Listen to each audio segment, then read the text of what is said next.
Devocionais A Bíblia Toda em um Ano.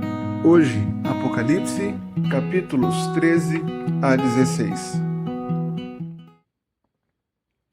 O capítulo 12, que antecedeu essa sessão, apresentou o conflito entre o reino de Deus, o seu povo, e todos aqueles que se opõem ao Senhor.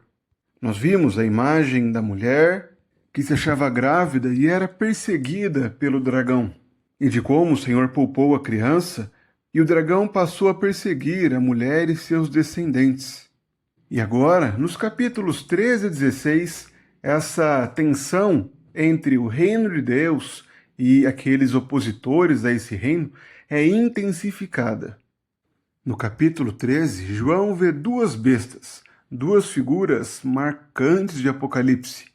A primeira emerge do mar e concentra características de impérios descritos em Daniel. Ele representa o poder político opressor. Qualquer sistema ou ideologia que se promova em oposição ao reino, qualquer movimento que passa a perseguir o povo de Deus e exija lealdade a ele, uma lealdade que pertence somente ao Senhor. Não se trata de um governante, de um homem, um indivíduo, mas sim de um sistema, de um padrão que é recorrente ao longo da história.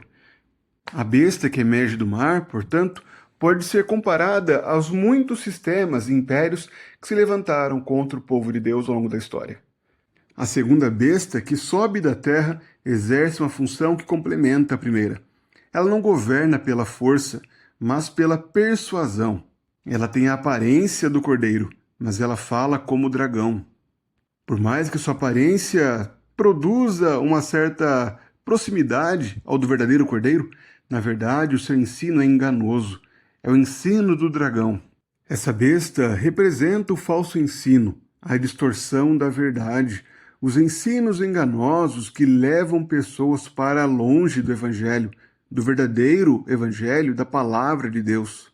Desta forma, os sinais do capítulo 13 não se trata de um mecanismo literal, de um uso de práticas literais de sinais visíveis, mas como um símbolo de pertencimento de uma identidade moldada aos valores que são contrários ao reino de Deus.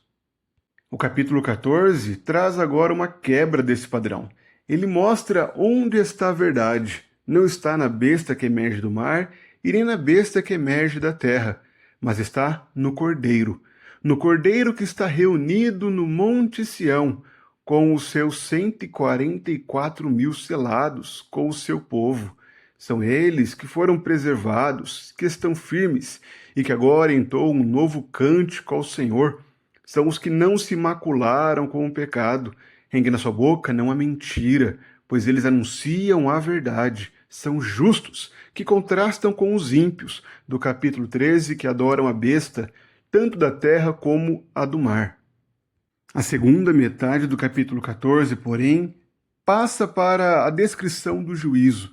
Agora, 3 mensagens dos anjos. O primeiro anjo chama toda a terra para que tema a Deus e dê glória a ele. O segundo anjo proclama a queda da grande Babilônia, do sistema que oprime o povo de Deus e que se opõe ao evangelho de Cristo. O terceiro declara o juízo de Deus para todos aqueles que se opõem a ele. E é então que surge uma voz do céu que declara a ressurreição dos mortos. Bem-aventurados os mortos que desde agora morrem no Senhor. E o capítulo se encerra com a visão de uma grande colheita ordenada pelo Filho do Homem sobre as nuvens. O capítulo 15 é iniciado com a declaração dos flagelos, mas eles ainda não são apresentados. Antes disso, o Senhor expõe a João a presença do seu povo, daqueles que pertencem a ele, os que venceram a besta e também a sua imagem, o número do seu nome, e que agora, glorificados, louvam ao Senhor, dizendo que grandes e admiráveis são as tuas obras, Senhor Deus Todo-Poderoso. Justos e verdadeiros são os teus caminhos, o Rei das Nações. Por fim, no capítulo 16, os flagelos, o juízo de Deus é derramado. E há algo marcante nesse texto, pois mostra que apesar de todo o juízo, de toda a ira de Deus, os homens continuam blasfemando do Senhor e não se arrependendo. Mas o clímax da passagem está no sétimo flagelo, na sétima taça, quando se declara: está feito. Essa linguagem aponta para o fim definitivo, para o juízo final de Deus. Essas passagens foram escritas por João para revelar à igreja que, ao longo de toda a história, os poderes deste mundo se levantarão repetidas vezes contra Deus e contra o seu povo, exigindo uma lealdade que pertence somente ao Senhor.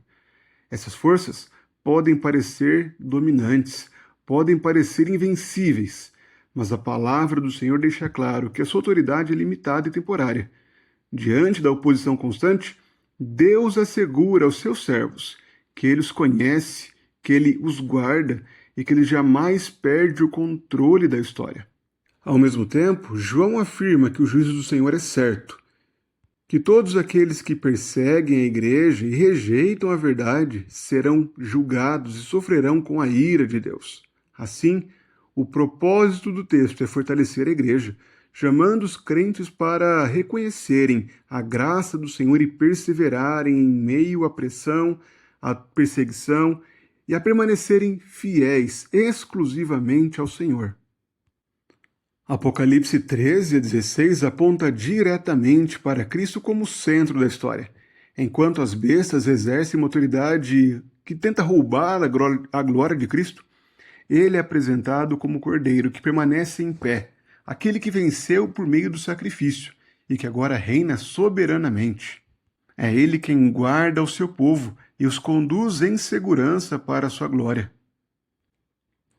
Esses capítulos nos chamam a olhar com atenção para o que domina o nosso coração. A igreja precisa reconhecer quando ideias, sistemas, costumes começam a exigir de nós uma obediência que só pertence ao Senhor.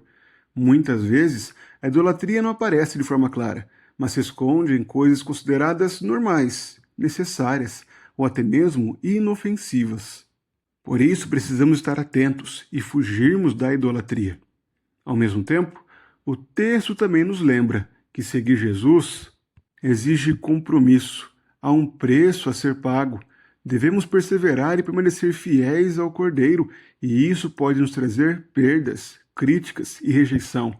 Mas é justamente essa fidelidade que nos conduz à verdadeira segurança. Apocalipse nos encoraja ao mostrar que, mesmo quando o mal parece vencer, Deus continua no controle de tudo. Por isso, perseveremos, sigamos firmemente a Cristo.